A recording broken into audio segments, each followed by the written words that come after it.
Ana Bellinghausen. Get out of here. Cassidy's trying to ruin our shot.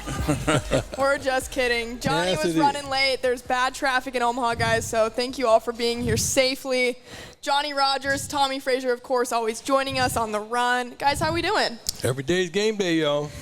Well, Not every other day either. well, we're just saying, listen, Johnny's not feeling too well today, so No. we're just happy to have him. Yeah. I'm happy to be here. You know, I'm surprised. Anywhere. I'm surprised you didn't mask up. You know, I'm surprised you didn't have to mask Well, they said I up. didn't have COVID. I had to go in for a check, but they said I was good. I passed the check, so we There good. you go. But still, Yeah, we still, good. still mask up. This mask is up. Johnny's flu game. Yeah, this is flu game. There they go. They off. No, but I'm happy to be here. Absolutely. Game week. Last Yep. week we did the show, and it was kind of one of those that we were trying to pull out information from us. Now we actually have something to talk about. Yeah. Well, off a bye week, so both teams coming in are both off a rest. So Nebraska against Northwestern. Again, both teams are 3-3, and Nebraska enters as a 12-point favorite. Just wanted your overall reaction to that point spread and how confident Nebraska should be coming in. Well, I think Nebraska should be confident the way they played the last 3 weeks. You know, they come out three of the last 4 weeks. You know, so I think they should be confident. And I think about being at home, coming off the bye week, so you'll be able to get guys healthy, and you're just building from that. So I think the 12 points is probably a little bit too much with these two teams, but obviously the bettors understand what's going on more than we do. Sure. They sure do, don't they? Vegas knows. Vegas always knows. We'd be betting. Yeah. No, I feel the same way. I'm taking a good look at them. I think they actually are trying to come together and gel together. They seem to be on the same page. The one number guys that they have all around are starting to take the lead. They got hope. I mean, they're not backing off. They're looking forward to the next deal and what they have to do. And they're kind of really are getting better despite the adversities. They're Right. getting Yeah. better as we move along here, and that's what it takes. Like I said, I'm not trying to win the national championship, but we have to get us going in the right direction for the future, for our fans, to get the things that they've been paying for years and years and years. We're an elite program. We're supposed to be up there all the time. We're supposed to be playing for something all the time and going for some bowl every single time. We can't be down here in the basement all this time. And I do see a path right now that they're looking. They're looking where they can see where they're going. Doesn't make any difference what I think, but I can see that they're thinking about they can do this. And this is the first time that I really thought that they could be there. Given all the adversity, the injuries, and then, of course, you have a first-year head coach at Nebraska and everything that's gone into this journey, do you think Nebraska's playing as well as they can right now? No. You think they could be better? No, You don't think this is the ceiling for what this team can be right at this moment? No, because if you look at the first 2 weeks, we keep saying they beat themselves with turnovers. So just imagine you take those first 2 weeks and then turn those into victories. So I just think that with all the injuries that they've had on offense and some on defense, that's kind of slowed the process down because now you're playing a lot of young guys. You're playing guys you weren't probably counting on, and they had to be thrust into playing time. So I think as the season goes along, those young guys get more experience. The future's bright. You start with Malachi Coleman, a true freshman at wide receiver, where the first 4 weeks he didn't get any playing time. He goes from not getting any playing time to starting. So obviously the future's bright there. So I just think as the season goes along and more young guys get that experience, Nebraska's gonna be better. And it's gonna tell how much they've really improved by how they come out on Saturday. You had 10 days in between games. So now's the time to figure out what did you work on, and did you get better at the things that you weren't good at, and go from there. Well, I think they're playing as best they can now. They're giving what they have, but they have to play better, and they know they have to play better. And I think the guys are seeing that they can play better, and the guys are stepping up. And some of these young guys we haven't seen, they're good as you can get. They're pretty darn good. They know they're good. They're waiting for that opportunity to come in. So I think they're going to get better quicker at this particular time because of the adversity they've been going through. Do you think it'll be we got two up here for Johnny, okay? Yeah, I told you I have There one you coming. go. He's dehydrated, so we got to make sure he's got a lot of fluids in him. We got to have two. Yeah. All right, I'm going to drink one and wear one. You sure don't want a little alcohol and gin and tonic in there or something like that? Might do something with that one. We'll wait and see. Anything has happened. When you look at the response from the team, what do you want to see, I guess, after a win, right? So we saw Nebraska's response after the blowout against Michigan, and of course that was a good one against Illinois. Do you think it's even more important for this team to respond after a win that they should have had either way? Well, I think it's important that coming off a victory, then having 10 days off, a bye week, and then you come back out. So of course you're gonna lose some momentum there. But how do you come out the first quarter, both offense and defense? Do you come out on firing on all rockets, or do you have to take some steps? But you took some steps back because you're not in sync again, and hopefully come out fired and ready to go, ready to play. Because this is one of those games where if you leave a team like Northwestern in the game, they're going to find a way to beat you. And it's always been that way over the last 3 or 4 years when Nebraska's played Northwestern. They always let them, when Northwestern beat Nebraska, they let them stay in the game. And so Nebraska got to get out early on it and keep the pressure on them, force them to do something miraculous to win the game. Well, I think they got to do something different now. It's close. It could go either way as we go along here. But I think that this is, in my mind, a perfect time to start playing Sims sometimes as well, to give the other team another look from another quarterback perspective, because the whole team trusts him. They can play with him just as well as they can with Harburg. And so, but we have to give the opposition another look, because they've been studying for one guy, and then we could put him on the other route for another quarterback, or a combination between the two. And don't play him because we have to. We want to play him because we want to. Right. Just have that luxury for sure. Yeah, right. And show that we got that flexibility. We want to show it off to the country. And also to keep his confidence up, because as he said, he lost his injury and dropped to an injury. Now he's saying he's 100% healthy. Get him in the game early, whether it's like the first series or the second quarter, so he can get the game experience energy. Don't wait till something drastic happens, then he got to throw him in there. Get him in the game early. Right. Exactly right. I thought intentionally, because he's been a good sport about it. He hasn't caused any problems at all because of the way things have come down, and he wanted to play before he probably could play 100%. Right. Which I was definitely not playing at that particular point. But now, like I said, we don't play him because we have to. We play him because we want to, because we want to give them more things that they have to look at. Because they have this, when you have to do the normal work for your quarterback position, that's fine. But when you got 2 or 3 guys you got to study for, they got different styles, that puts a whole different slant on the whole situation, and it gives us an advantage right now. They have to really come off us rather than we playing their games and stuff, This was the first time that Matt Rule's ever blatantly said, hey, Heinrich is QB1, right? This is the first time that we've heard those words come out of his mouth when there hadn't been, Jeff Sims early on. Right. And, of course, he was starting the year for Nebraska. But how does that work just in practice with winning that starting position? For Matt to come out and say that, how much better did Heinrich have to look in practice for him to just go with him? I don't think how much better he had to look. The 3-1 won him as a starter. Right. So when you're 3-1 as a starter, and you just can't say, well, it's still up, it's a toss-up.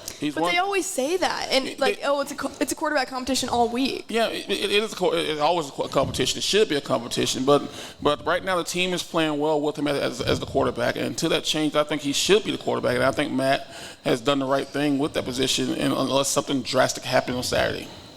Well, he is the starting quarterback. He's been the starting quarterback. Like I said, the whole switch is that we want to play Sims because we want to. And because he definitely should not totally use that job just because he was hurt. He's qualified. So let's let him play to give it an extra flip on it. This is so the strategy. You have to take risks in football. You can't just do the things that people know you're going to do. You got to play for the unexpected because it's expected. And so we got to give him a new look at somebody that we could trust. See, I think he's hungry enough right over there. He's been a gentleman about the whole situation. And he's been a leader. He's been a leader. He's been a leader. Sometimes you get guys from the sideline when he's not playing. He's down. But he's one of the first guys when Heinrich done something well. He's out there jumping up and down, celebrating with him. So that shows you right there that he's bought into the team concept to where it's not about me, it's about us. Well, he had never been out of it. That's just the way it's been since it started. He's Ain't been nothing focused. really changed, and so now it's time to take advantage of that because he's been keeping up. He's ready. Right. He's another weapon, and we got to use all of our weapons. If we don't use him and get him in the game some kind of way, then we're taking a chance on losing because he can give us an edge right now. Right now, he could be a surprise. They can't study for both of them all the time. They just can't do it. And Jeff is one of those single-digit guys, Johnny, that you were talking about earlier. So obviously there is that trust and that respect within that team. Single digits. So single-digit number is I think it's 0 through 9. Yeah, they give out 0 through 9 now as kind of those not necessarily a captain, but kind of a sign of respect that you got to earn those numbers. So yeah. All the guys that got It's a new tradition. It's a new tradition. Leadership deal that you had to earn. Yeah. Oh, okay. Yeah. So 15, you weren't one of those. No, you weren't one of those. I Couldn't make the cut, Tommy. I didn't want single digits. Neither were you. You're 20, so. I didn't want the single digits. No, it's a Matt Rule thing. I chose my number. But because he did that way, these guys do stand out.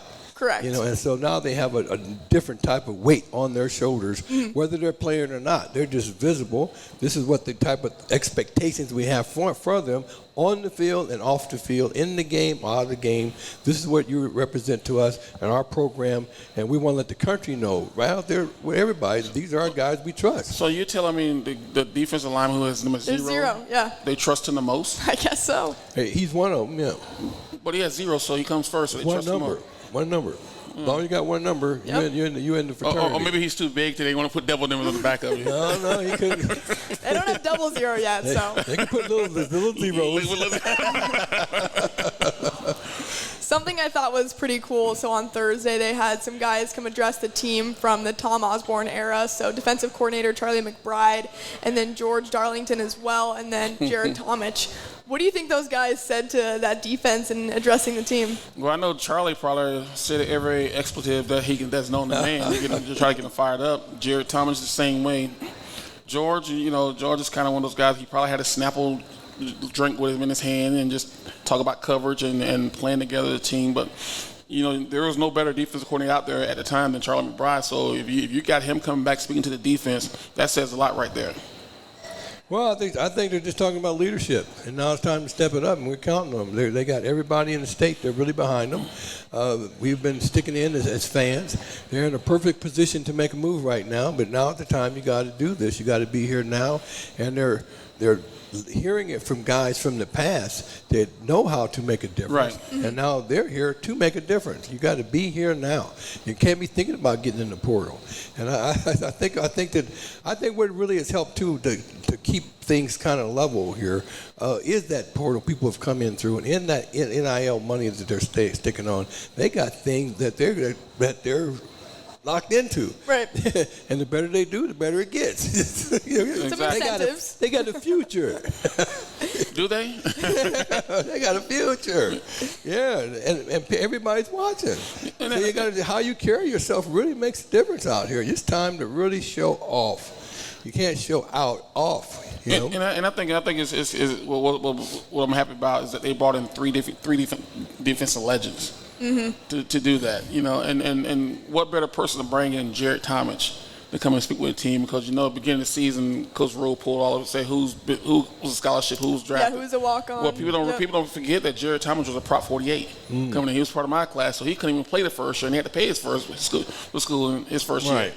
But then he comes back and he's a top pick All-American, and went off and made millions of dollars. And I look at him, so that's a perfect example to show those guys there. Hey, I was a Prop 48. I didn't even have the grades to get in here, but look what happened when I came here. So that wasn't an accident, huh? No, it wasn't an accident. Everything is strategically planned.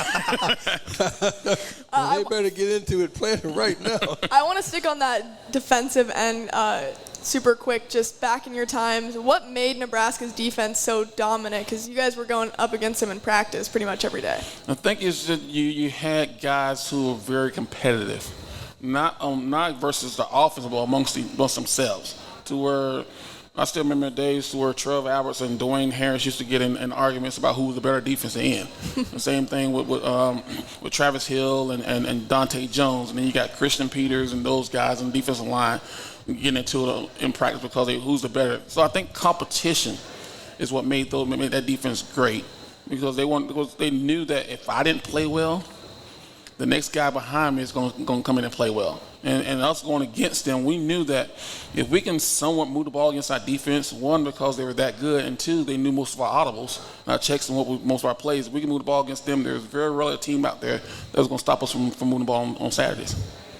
Well, in our deal in the 70, 71, Richie Glover or nose guard or Willie Harper, Spider Atkins on the ends, it was competition with them too, but not against each other. It's just that they knew that everybody had to do their job. And even though they weren't in the same positions, it's still important that you do what you're supposed to do for everybody to see that you got to have the buy-in. and that you can do this. And Willie Harper, he ended up going to the pro. Spider Atkins was faster than I was. Richie Glover in the game of the century, he got 24 unassisted tackles. So you don't have to say nothing. It's what you do. Right. You got to show out on the field what you do. What are you made of? And when it's hard, not when it's going good, not when the teams are easy to beat, but when the hard teams come along, who can we count on? Everybody. Everybody raise their hand. So what was harder, going up against your own guys in practice or Always. Saturdays? Always. We always had a saying that our game day was during the week. That's the way Coach Osborne practiced. When we had physical practice 2 or 3 times a week, so when we actually hit contact and went into the ground. Where Saturday comes, it's kind of like, okay, we've been through tougher. Let's go out. Let's go out and play like we practice. Do you think that's a thing anymore? Do teams practice like that? No, because of the rules. There's so many days they can be in full pads. There's so many days they can't be in pads, just helmets. So I think the rules have made the game weaker. I think it's not as tough as it used to be. Look at the way they call the game now. The targeting, which I think in some cases is good for the game, but in some cases, common sense will tell you if you guys going in and the guy lowers his head and hit head and helmet, you got to look at the circumstance not to hit. So I think just the rules of the games have made the game not as tough as it was when I played, and definitely when Johnny played with no face mask. You forget about that one. Get the leather helmet. The leather helmet. It's red Grange If days. we hadn't been there with them no leather helmet, you wouldn't have got where you're at. You wouldn't even be here. I sure wouldn't be. We let it away where nobody was doing nothing. For us, Giovanni had won the championship since Jesus was a kid. Johnny, for you and your perspective on defense, what was it like going up against those guys? I mean, you mentioned one of the legends, Rich Glover. His name's on the stadium. So would you say the same with Tommie? Just so tough kind in of the practice? same. We became legends. We didn't start off as legends. They didn't start off, so we always had something to prove all the time. But it was quite evident that our biggest jobs were against our own players because we have pretty darn good players. Now, as we moved along, and you don't keep a track all across the country who's doing what, but you do see the guys that you practice with all the time, what their capabilities are and their abilities are, what they're willing to do, and the attitudes. And so we were always jailed together. We really didn't have physical competition towards each other because we knew that could be detrimental to us if we tried to show out and did something crazy or whatever. So we respected each other enough not to hit each other too hard or do too much, because of the type of guys that we'd be knocking out of the game. Yeah. We ain't got nothing to prove here. We're trying to win football games out there, Right. not down here. So we were smart enough to know that we just had to take care of each other. But we had some serious players. We had serious players, and it came in at a serious time, and it wasn't because we just said it. It's because they showed it on the field. Every game, every time, all the time. We didn't even worry about who we were playing. Whoever showed up got it. And then I just think for when I played, the black shirts meant something. Yeah. It was a standard to where Because of our black shirt. That's why it meant something. I'm just saying, with the history of it, you always had guys who anytime you brought someone new in, you had guys who were already part of the black shirt, understood what having worn the black shirt meant. And over the years, I guess since Bo Pelini came and started taking them away, it kind of died down. To where you actually, we had Toby Wright on here a couple weeks ago, and he talking about he wanted that black shirt because he knew there was a standard that he had to uphold. Well, I don't think these kids now truly understand what the black shirt means. And I think by having George Darlington and Charlie McBride there and Jared Thomas there, guys who are an important part of that tradition, to explain to this is why the black shirts were here. This is where it started. This is why it is. To where you guys got to get back to that level consistently, not one game here, but year in and year out, you got to get back to that mentality. Well, when I came in for punt returns, I came in with the black shirts. Predominantly the black shirts were the punt return team. Right. They came in there, and it really made a difference that I was coming in there with those guys because these are the tough guys. These are the guys that are really going to stick their nose in there and have something to prove. And it really wasn't. It really probably would have made a difference if I had a bunch of offensive players, but to have the defensive players that were willing to take that hit, that were willing to put that helmet in there, right, are willing to get that block, do that extra yard, really made a difference to that return team on what we're going to do on punt returns and kickoffs as well. because they were going to get that bull block. They were going to get this. They do the suicide deal.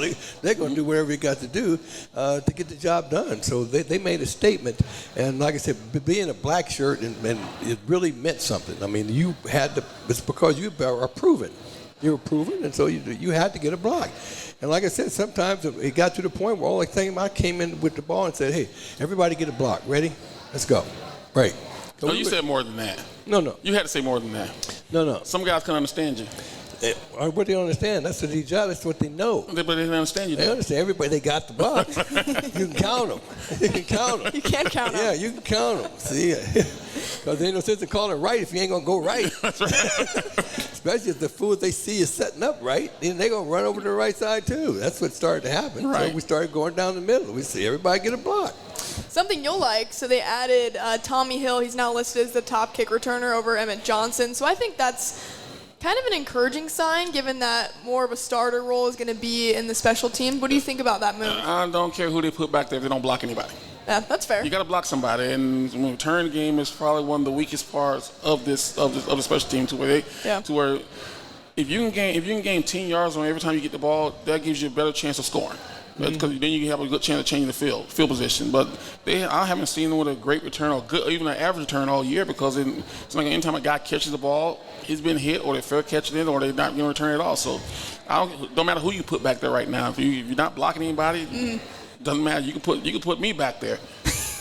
No, they do play scared on special teams. You know, really, they're not acting like that. It's an opportunity to make a big play, and it is an opportunity to make a big play. But you have to make it that kind of an opportunity. They're afraid that somebody's going to drop the ball, go fumble the ball, and so they're willing to make them fair catch all the time. And so then you don't get repetition in trying to do something. And as soon as it's kicked, everybody says, well, you know, I can log a lot of guys back here now because they're going to fair catch anyway. Right. But when we were playing, it was no fair catching. We went any kind of way possible that we could bring it back and get that extra 5-10 yards. Did they even have the signal back then? Oh, way back then. Yeah, that was the first one to signal, but I never used it. And I still remember it even got to the point when the last couple of years at Nebraska, they started putting 2 and 3 guys back to where they can make sure they can get a return, to where those 2 guys block the first guy in, so you're going to make sure you get a return. You know, maybe that's something they need to do instead of just having one guy back there. Yeah, maybe approach it a little bit differently. Yeah, I always had a man back with me to make sure that he got that first man. Right. You get that first man. Then you got a chance. Then you got a shot at it. But, never I'd be back there by myself. That is suicide. Yeah, you don't want to be back there alone. Oh, no, I don't want to be anywhere. You're not alone. You got 10 other players with you everywhere you go. And so you got to take advantage of your advantages. And so I don't know why that Rule won't have his special teams focused in on what is a third of the game, because it's offense, defense, and special teams. And you technically gain the guy, because how often do you see the opponent kick the ball and sprint downfield? So you actually gain the guy, because it's basically going 11 versus 10. Yeah. So you should be able to get a return. And he can't tackle anyway. Not usually. Not usually. Hey, I've seen some pretty good punter tackles. So like I say, count them out. not many. Not too many. They're on YouTube. You can search them, I swear. You fake them out. Something interesting, though, we saw a video get awesome production from Husker Vision, and they kind of gave us an inside look of what goes into the locker room before games. And one thing Matt Rule said before that Illinois game was, hey, I'm letting you guys off the leash, right? I'm letting you guys be free and perform, because it felt like everyone was playing too scared and not playing to win, rather playing not to lose. What kind of mentality do they need to have going forward throughout the season? Because obviously you want to win 3 games more to get to a bowl game, but does that change? Can you still be loose and run all these risks? Well, that shocked me. I thought me as a player, I always played loose. I think the coach didn't have to tell me. Yeah. So I just think that it shows the makeup of the coaches truly didn't trust these players, and they weren't calling the game plan to let them play free and loosely, if that's what they said. I think now who can get the job done, and so they're taking a different approach. But me, I didn't care from game 1 to game 27. I always play free and loose, because football is one of those games you can't go out and play scared. You got to go out there and have fun and let it fly, because football is an act-react sport.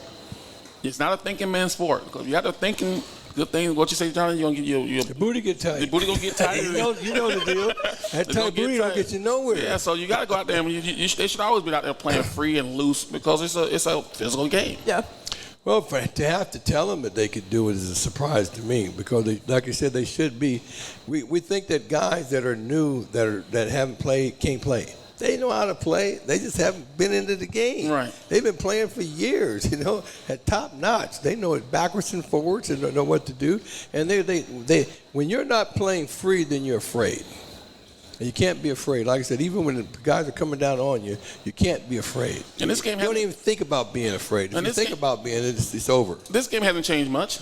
No. But the basic fundamentals are still the same. Not since the leather helmets got better. Since leather helmets. They gave you a face mask. They gave you a face mask. But I'm just saying. Now you got more things to work with. But I'm just telling you about the basic fundamentals. You run, you tackle, you block. Same thing. It's the same thing. That's in junior high school. That's in high school. That's in college. That's in the pros. It's the same darn thing all the time. So what changes then? Just gets faster? It gets definitely gets faster. but I think there's as players, you put more pressure on yourself. Sometimes you forget what you were taught, what you knew, and you forget how you know how to play the game. And once the player's out there just playing with free will, ease, as you say, easy, it comes back to them. So, but a lot of times they're out there thinking, and you can't think on that field because everything happens just like that. Well, I think you have to have a strategy, and that's what we're counting on coaches for, because they don't be on the field, they don't do nothing. But you have to do what they're telling you to do, and you have to trust in their strategy, their ability to call the right play at the right time, and to give you the advantages based on their talents. And they have to trust the coach to do that. Now, when they trust the coaches that are doing that, then they can really jail. Right. Mm-hmm. Because if coaches could be really messed up and calling stuff that's really out of realm. But they can make things easy for you if you got different looks. We had 5 different plays we made look different. Same damn play. Different formations. Yeah, different formations. But it's the same play. Same play. Yeah. And we gonna run it. Well, you can't run that. They ain't gonna know it because we can make it look different all the time. Mm-hmm. But they have to be doing things like that where the players are excited about it. We're giving me an advantage to have it because we have young athletes out there. They all have great abilities. It's about how the coaches use them and when they use them and who the combinations that they pick. So when we have problems, it's not the players that are not doing it. It's the coaches that are not calling the right things at the right time in the right way. Because these players, if you give them the right situations, they have the ability to apply it at that time. Give them what they can handle. That's right. And like I said, I'm impressed about this team we just Michigan. Because they were getting 5 yards of carry. Mm-hmm. And they ran the same play over and over again. Right. They just did it well. They got 5 yards. Every goddamn time they ran that football, they got 5 yards. That's what you got. That's all you got to do. Now, we can't figure that out. Well, Northwestern might be a good place to start, so they have the worst defense against the run in the Big Ten. Right, they can't cover the run. They can't do it. Yeah, but I don't still, for me, we say that, but it's still matchups. That's fair. Because this is the same team that beat Minnesota, and we lost to Minnesota. So I mean, it's all about how each team match up against each other. I just don't buy that they're the worst defense because they've always didn't have very good defenses. But for some reason, some way, when they played Nebraska though in the past, they matched up well. It wasn't like Nebraska, with the exception of one game, blew them out. Or look at last year's game. The onside kick? The onside kick. I mean, you can go back to many games. That's the coaches. Yeah, I told you about the coaches, didn't I? But I think this Northwestern and Nebraska, there's just something there to where they match up well against each other. It's like a weird rivalry. It's not one that's said out loud very much, but I feel like there's some tension, I think, between Nebraska and Northwestern. Even the year when Ron Kellogg had to throw the Hail Mary to win the game. Yeah. I mean, and that was the game Nebraska was favored by quite a bit that game. So, I mean, it's about matchups. Yeah, 12 points does seem like a pretty heavy favorite in this game, in my opinion, too, Tommy. Well, I just think that Vegas sees that Nebraska is on the hot streak right now, the way they played the last 4 weeks and the way that Northwestern has played. But I just think with these two teams right here, the team that comes out and make the fewer mistakes is usually the team that wins this game. Yeah, it's just a setup. Northwestern's coming for us. And they figure they beat us before and they can beat us again. And now this is their opportunity to turn it around, to get their season going on the right track. Mm-hmm. Because they got our number. They figured they could beat us just like we 10-point advantage. No way. This is going to be a really close game, right down to the wire. I know it, you know it, and the fans know it. It's going to be a good old Big Ten score, what are we thinking, like 10 points maybe total? No. Well, that's Iowa, Wisconsin. That is, yeah. That was a brutal watch for sure. That's Iowa, Wisconsin. No, I think Nebraska scored mid-20s. Yeah. I think Northwestern probably scored mid to low 20s itself, but Nebraska come out ahead. I figured it'd be about there. It can't be much more than that, But there's going to be some scoring going on. They can't handle the run that well, but we ain't running that well. Our quarterbacks are running most of the time, Yeah, and of course, will Nebraska commit to running the football? That's the other thing. Do they trust Anthony Grant? Well, it's not about do they trust Anthony Grant. Do they trust the offensive line? That's exactly right. Well, can Anthony hold on to the ball? Well, once again, do they trust the offensive line? Because Anthony has proven that he gets going and gets a good rhythm, that he can be very successful. Mm-hmm. So he saw him twice this year, and how many of the twice this year that I know of? I mean, you carry the ball enough, you're going to put it on the ground. You throw the ball enough, you're going to throw an interception. You catch the ball enough, you're going to drop some passes. That's just part of the game. Can the offensive line consistently make holes and give them an opportunity to gain yards? That's where it all starts. That's where it all ends, too. Yeah. Right. It's what's up front that really counts. We have to depend on those guys believing they can do what they're supposed to do. It's not about the running back. If he ain't never got nowhere to go, what's the deal? They have to be able to. But like I said, we have to make his favorite plays look different. Right. And we got to give him some type of edge and advantage. The coaches have to figure out how to give him that advantage, give him a different look, and give the guys up front some help. You can't keep running up the middle. You got to do some traps or reverse something seriously different that you can give them to catch them off guard. We can't just do the same old things that we're going to do. And when you look at the quarterback situation too, how do you want to see them implement Sims? What can that look like? Well, I just think for me, I would think if Heinrich going to start the first quarter, and things are going well to where Nebraska is playing well, offense is playing well, I think you play in the first series in the second quarter. Because there's still a lot on the line. It's not like he's coming in the game where there's a lot of pressure on him. And if he goes out and shows well, now you know that, hey, we can do this a little bit more during the game. But if he doesn't do well, then you got Heinrich back there. The offense going. But you got to get him in the game early this time. Because if you say he's 100% healthy, you got to at least get him on the field for a series. Mm-hmm. I feel you just got to show him early. Like I said, I don't like it that we want to wait till we have to. I want to let them know it's a plan that we want to play because we want to. We got something up. And so we got to come up with some different type of ways to be effective with an offensive scheme that's different from what we're doing. Right. It's a little bit different what we're doing. We're going to work him a little differently, use him a little different. Use our other players for him a little bit different than we do with Harburg. Yeah, QB situations kind of flip-flop between Nebraska and Northwestern. So Northwestern starting quarterback Ben Bryant is hurt and questionable. So it could go between both guys too. So they're kind of in different boats because Nebraska's got their starting guy for sure in Heinrich. And then obviously Nebraska's been in that situation the whole time. But how do you prepare from a defensive standpoint for two guys that you don't know who you're going to see in Northwestern? I think in the defense, I think you just prepare for what they've done all year. They're not going to change much, if any. I think one guy might be more of a runner than the other, so they've already showed that. But Northwestern's not going to change who they are because this is a new staff. This is a staff they probably hired 2 or 3 weeks before the season started. So I don't think they're in a position to try to do multiple things. Right now they're trying to right the ship, keep things moving forward, and try to get as many wins as they can this year. So I don't think they're going to come out and do anything fancy. Oh, well, it's still, in their case and ours, it's still that offensive line they got, too. Mm-hmm. They got to do what they can do. They can't really change that much or whatever. They're going to have to run the same strategy they've been running regardless of what quarterback they have. So we should be prepared for what they're coming down with and be able to stop them. We just got to make sure that we just going to stop them. Mm-hmm. I think it's pretty impressive that Northwestern is 3-3, given everything that happened with Pat Fitzgerald and him being fired.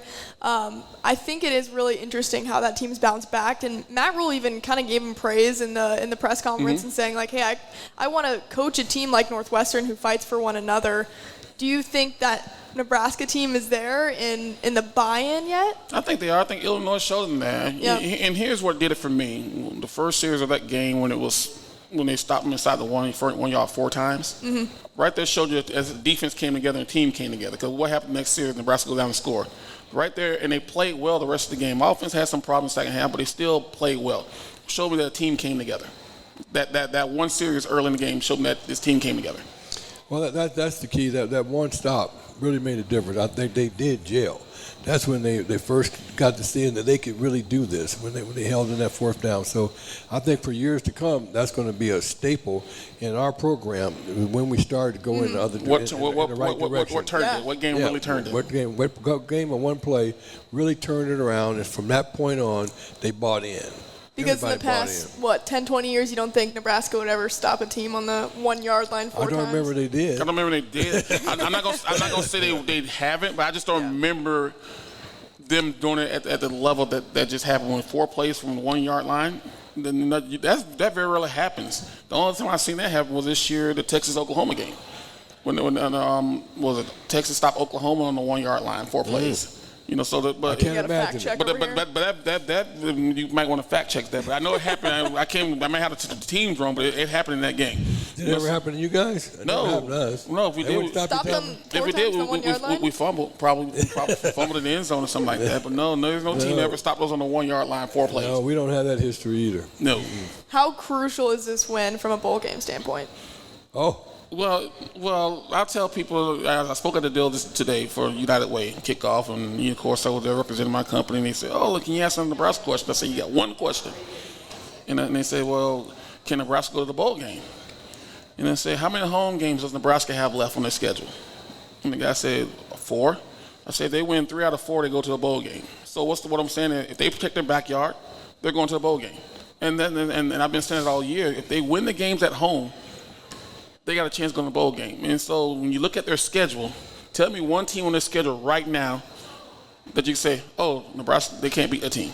0. Yeah. Thank you. 0. Thank you, and thank you. So quite frankly, if Nebraska plays like they plays defense like they did Illinois, and then offense plays like they played the first half, there's no team on the schedule that Nebraska can't beat right now. Well, if we play defense like we've been playing defense, and like I said, get a little bit more creative and fancy with the offense, then I think we're way ahead of the game right now. And like I said, we play 3 more games at home. We got the fans. 4. Really 4 games? Yeah. Well, we have an advantage. That's what I'm saying. We win the games at home. Yeah, win 3 of the 4. We got 4. Yeah, shoot, we on our way. Yeah.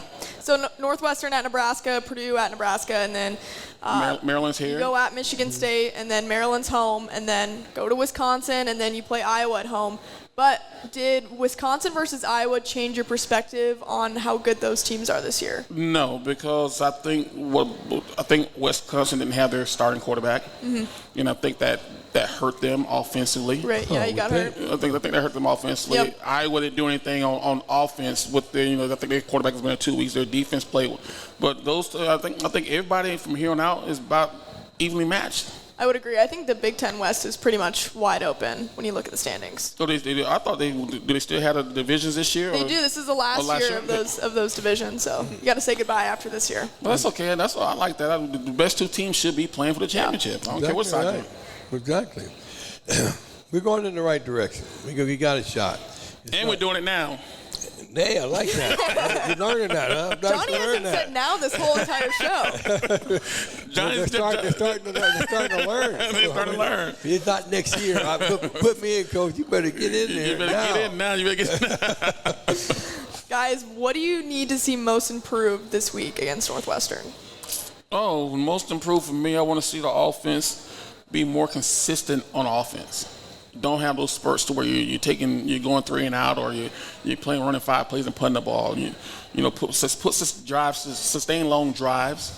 That way, because we've seen once that defense is fresh, it's hard to move the ball against them. Mm-hmm. But if the offense is going 3, 4, 5 plays and not putting the defense back, then it's going to be tough. So I just want to see more consistency from the offense.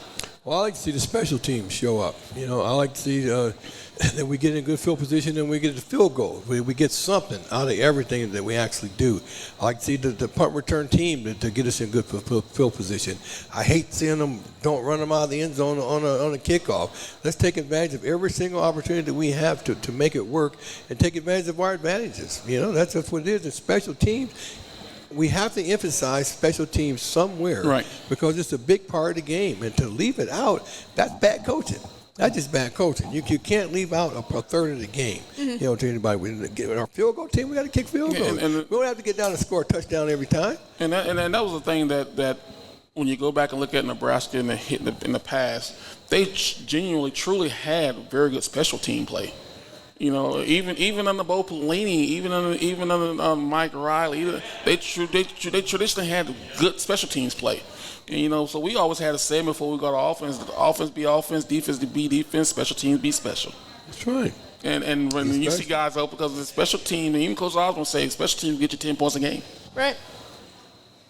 Do you think that's one thing that can push this team, push the needle for this team? Because we did see some plays on special teams, a forced fumble, of course, against Illinois. Do you think that's something like a spark Nebraska might be missing, that they're just not getting that extra boost from the special teams? I don't know if I'll say it's they're not getting that spark. If they're going to change, it'll help. But I just think that for me, there's more plays run on offense and defense. If you can get those two units playing at a higher level, special teams will come along with it because it's not going to have a choice. Well, I think it's a liability right now. We got to get our field goal kicker kicking. Yeah. We got to get some points. They got to show up. We got to get somebody in there, get in the portal, do something that they can do it. And we have the guys to be intentional. We got to catch the football on our punt, and we got to make some type of return. Let the guy get started. You got to get him started. I think they're going to let Albano go throughout this season. I can't imagine. Yeah, the kid, he's a heck of a kicker. I mean, he's one of the top kickers in the country last year, and he's a true freshman. And sometimes you just say when you get out there, what happens, Johnny? Booty get too tight. You get too tight, and things too happen. tight. But I think the more he's out there, the more he understands the importance of it. Yeah. I think he's going to get better, and he will get better. Well, we don't have time. No, we got time. Yeah, no, we better get somebody in there who can get us some points. We have time. Well, we don't have too much time left in the show. What? So let's wrap it up with some fun questions. I was just waking up. Better. I was just waking up. But then, to wake you guys up even more, we'll allow questions from the crowd here. Should we do those first? 'Cause Yeah. Ethan's already ready, I know. Let's grab that crowd mic. Yeah, let's go to the crowd. I can't wait to hear this one today. All right, so last week, every opponent on Nebraska's schedule, Northwestern, did not play, but everyone except Iowa lost because, like he said, somebody had to win that game versus Iowa versus Wisconsin. Would you guys rather play a team coming off a win or coming off a loss? You say a hungry dog always wants it more. It shouldn't matter because you're not worried about what they've done. You got to worry about what you're doing. So whether the team won before or lost, it shouldn't matter because you don't care about what they did. You can control what you do. Whoever shows up gets it. Plain and simple, Ethan. Whoever shows up. I feel sorry for you didn't win before. You ain't winning today either. Right. If you thought you was going somewhere, we're going to stop it right here. And usually the team that comes off the bye wing should have the advantage. And people don't understand because they have the rest. And they also install stuff that probably team they hadn't seen all year.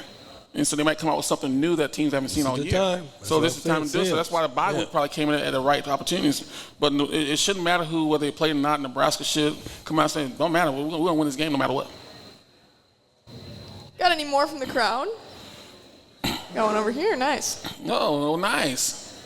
And she's wearing red. Lady in red. You guys ever have problems fumbling the ball?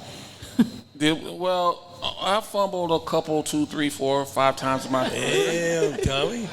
But a lot of my fumbles were on bad pitches. It's very rare that I think I recall maybe 2 or 3 times where I actually fumbled the ball. But no, that was the one thing that we was always taught: ball security. If you carry the ball, you better protect the ball. And then there was drills that we did in practice. There were drills that we did before the game started, and there were drills that we did after the game. I still remember sometimes where you see, the movie The Program. I don't know if you guys remember that back in the days where the running back, I can't remember who it was, but he fumbled the ball in the game, so he had to carry the ball around campus all day. Mm-hmm. And the coach said if he don't bring the ball back, he's going to be punished. And so you see him in class holding the ball and trying to knock it out, so a whole skirmish is on the floor. I just think that the more you do it, learn how to protect the football, the better you get at it. I got another question. All those Was it procedure penalties? We had 10 last week. Yep. Did you guys ever have anything like that when you were playing? Nope. Okay.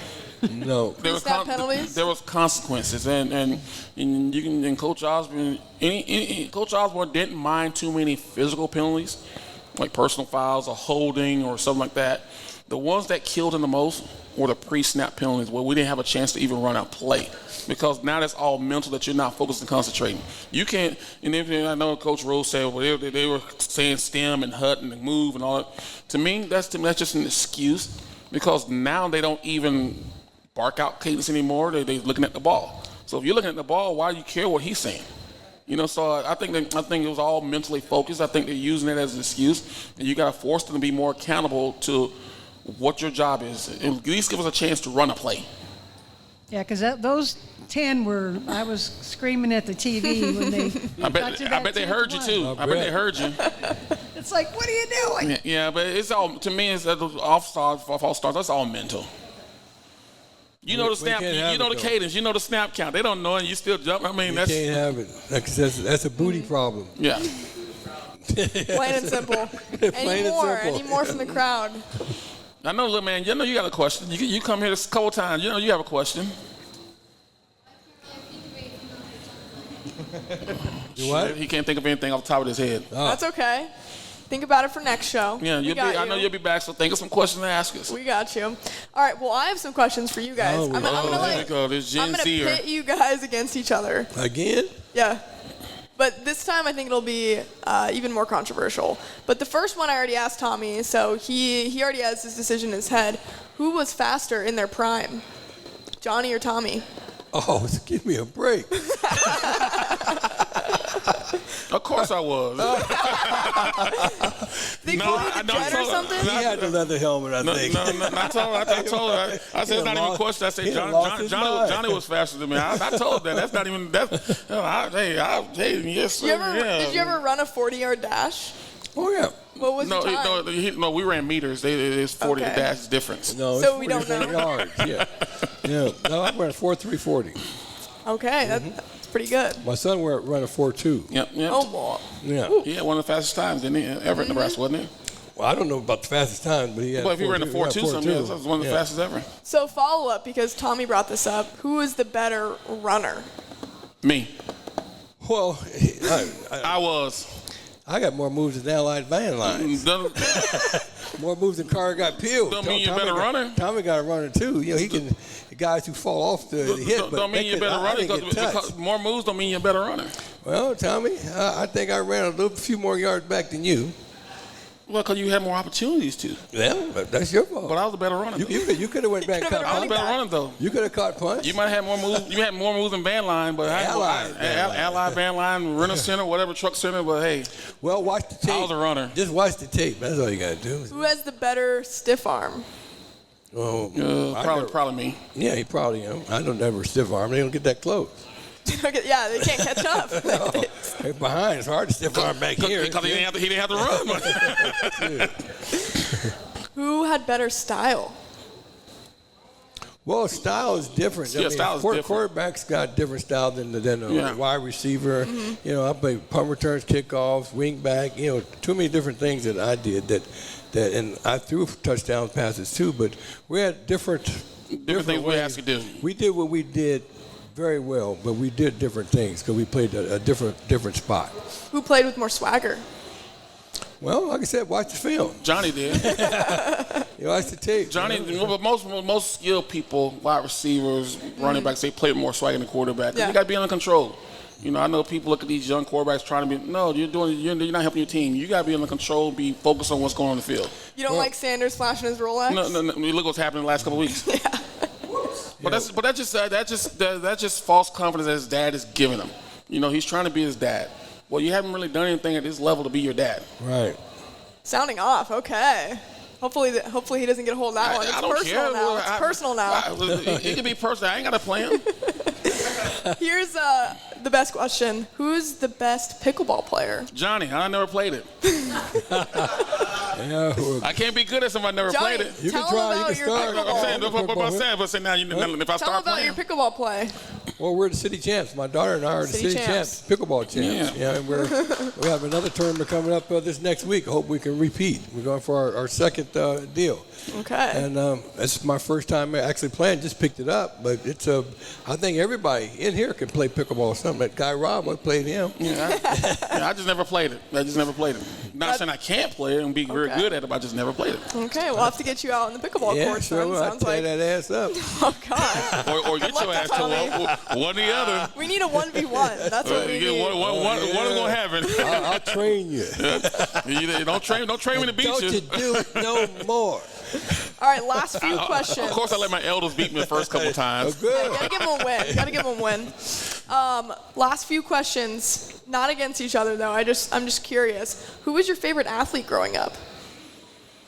Ooh, well, my favorite athlete growing up was Doug Williams. Okay. And people don't realize when I was growing up, Doug Williams was the quarterback for the Tampa Bay Buccaneers. That's why you're a Bucs fan? Oh, well, no, I'm a Buccaneers fan because I grew up 35 minutes south of the stadium. And Bradenton. that's all we had to watch was the Tampa Bay Buccaneers. And with John McKay saying, what do you think of your team? Or he said murder them, kill them or something like that. That's how bad they were. But just watching Doug Williams being the first black quarterback to win a Super Bowl and coming from Grambling State University to the NFL, Tampa Bay Buccaneers, and going to Washington and winning the Super Bowl, I always wanted to be like him. Well, coming up, Gail Sayers was one of my favorite From players. Omaha, yeah. From Omaha, Nebraska. That's guys I grew up around. Him and his brother have been friends of mine for, coming up. Bob Gibson, his brother Josh Gibson was my baseball coach. He was the reason why I got drafted to the Dodgers. Coming up, Bob Boozer, he was, he was right Tech here High too. School? Yeah, all those guys. Ron Boone, yeah. Ron Boone played more games in NBA without injury than anybody else in history. Call him the Iron Man. Yeah, so we have Marlon Briscoe too. And we have Marlon Briscoe, yeah. first black quarterback to play Bob in the NFL. Gibson, if you didn't say that one already. Bob said Gibson. Bob. Yeah, I said Bob. Bob? Yeah, I had all those guys that were right ahead of me that came up before me that I knew very well about. And What an era. Yeah. I mean, Gail Sayers, you, Marlon Briscoe, Bob Gibson. I mean, man. Boozer. Yep, Bob Boozer. There's just crazy talent in Omaha. Who is the favorite teammate you ever played with? Well, I gotta say one because we played together all the way up to we both went. I went to Montreal. And he went to the Green Bay. Tyrone Williams. Mm-hmm. Tyrone Williams. We grew up together. We started playing football together at the age of 6. And people don't know this, that we played on the same football team from 6 years old till we graduated from college. You don't find a lot of people that have friendships and relationships where they go from little league to middle school ball to high school ball to college, and the only time you don't play together is when you go separate to the pros. My favorite guy is Richie Glover. Okay, yeah. Yeah, Richie came I just talked with Richie the other day. Yeah, I talked to him not too long ago too. Willie Harper, we're pretty close with Willie too, and Darryl White. When Darryl White and Richie came in together, and we kind of locked in there. I used to bring them home with me all the time, and then I'd go back east to New Jersey with them. So, and Richie was just so serious about it. I mean, you could count. Mm-hmm. Guys you could just count on. When you needed him, and he was an inspiration to, like I said, in the game of the century, he made 24 unassisted tackles. Now that's sick. I don't think that's going to be done again. I don't think that'll ever be done And again. that big No. of a game, He's my buddy. Yeah, that's how many guys get in a season. So That's right. In the season, he got him in one day. last one before we do. You said that was the last one. Did I? No, I didn't. Yeah, you did. Oh, well, I'm gonna say it again. Last one before the score predictions to end the show and to put you guys on blast if you're really wrong or you're right. Favorite memory as a Husker? Graduating. Is that true? Yeah, all my memories aren't on the field. It was about graduating. I was Okay. the first out of 6 kids to graduate from college. Nice. So that's for 3 older brothers and an older sister than me. And then I was fortunate. I was happy that my younger brother went to the University of Florida and graduated too. So there was 2 college graduates. The 2 younger ones graduated from college. But I was truly the first one from my family to graduate from college. No, that's a big deal. I was the first one in my family to graduate, even go to college. I know people want to think it's something that happened on the football Sure, field, yeah. but no. Yeah. It's graduating. Well, I think that my biggest moment is probably the Orange Bowl at my final year against Notre Dame. Coach Devaney was going to retire, and we wanted him to go out with a bang. So they let me play several different positions. I scored 4 or 5 different ways, and we beat them 46-6, and came out with a just winning another Orange Bowl for him on his way out. Because Devaney was a pretty good influence on all of the players. My claim to fame that I know about him was that he was the coach's coaches, because he had all of his head coach, all of his assistant coaches could have been head coaches at different places, but they stayed with him because of who he was. I love it. Guys, score prediction for Saturday. Nebraska wins by 1. By 1, okay. I'll go for that. Yeah. You're gonna say that again? It's not gonna be a lot of scoring going on, but I hope we're gonna be doing the end of the All they need day. to do is win by 1. So if they win by more than that, then I was wrong. But they're gonna win by 1. Might be ugly, but Yeah. we're gonna watch it anyways. Just like every No weekend. mistakes. That's the way it is. No mistakes. No turnovers. Do it now. That's right. Yeah, this is one of those teams I don't Keep want that to. booty loose. This is one of those teams I don't like predicting scores because you don't know what you're going to get offensively. Sure. You know, so say that if they win by 20, they win by 1. A win is a win. I think if we get Sims in there, we get them there, get a little versatility going on there, shake them up, give them something they haven't been looking at, that would make all the difference in the world right about now. The time is now, and we are the ones, we need to implement something different. Because we're out there, people are studying us just like we're studying them. Give them something they haven't seen. Well, guys, we'll find out Saturday against Northwestern, 2:30 p.m. kickoff. Thank you all so much for Thank coming you. out. Oh, man, tune in. I'll be on the BTN kickoff show, 9:45 on Saturday. 9:45 on Saturday. Our guy Tommie Frazier will be on national All right. TV. How about that? Yeah, I'm national and international. All right. Hey, end us on a Go Big Red.